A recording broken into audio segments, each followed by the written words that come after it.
Bismillahirrahmanirrahim. Umut Kervanı olarak her yıl yaptığımız gibi bu yılda kermes düzenlemesi yapıyoruz inşallah Teala. Bu perşembe yani ayın 23'ünde kermesimiz başlayacak. Ayın 30'una kadar bu sürecek. Rutin olarak yaptığımız bir faaliyettir. Gelirini mağdur, muhtaçlara dağıtmak üzere böyle bir çalışma yürütüyoruz. Artık bu da geleneksel bir hal almış. Buradan kermesimizde bulunabilecek malzeme çeşitleri her türden malzeme olacak. Elektronik eşyadan ev eşyalarına kadar, halıya kadar, giyim malzemelerine kadar artı yöresel yemekler olacak. Tabi bu yöresel yemekler biz duyurusunu yaptık, afişlerini bastık, sosyal medyada paylaşımlarımızı yaptık.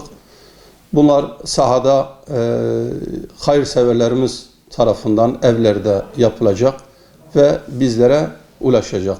Standlar kuracağız orada. Hem Umut Kervanı'nın tanıtımı hem de bu gelecek malzemenin sergilenmesi için Dağkapı Şeyh Said Meydanı'nda Allah'ın izniyle Perşembe günü sabah saat 8'de başlayacağız. Bir dahaki Perşembe akşam namazına kadar bu faaliyetimiz yani 8 gün boyunca devam edecek inşallah. Burada hayırseverlere çağrımız şudur.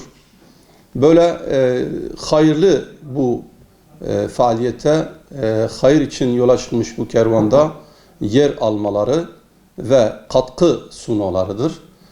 Şüphesiz insanlar bunu yapıyorlar. Bu katkıyı sunuyorlar.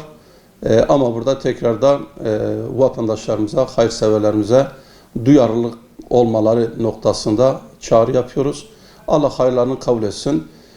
Bu kermeste elde edeceğimiz geliri başta da belirttiğim gibi hem şehrimizde hem de çevre şehirlerde mağdur, muhtaç olan fakirlere ulaştırılmak üzere böyle bir çalışma yürütüyoruz.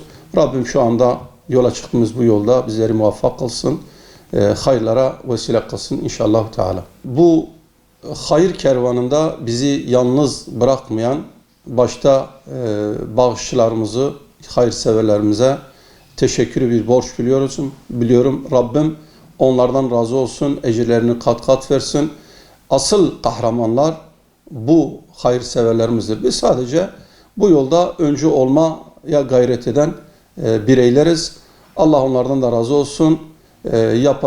Yaptıkları hayırları dergahında kabul buyursun inşallah Teala. Onlara teşekkür ediyorum inşallah.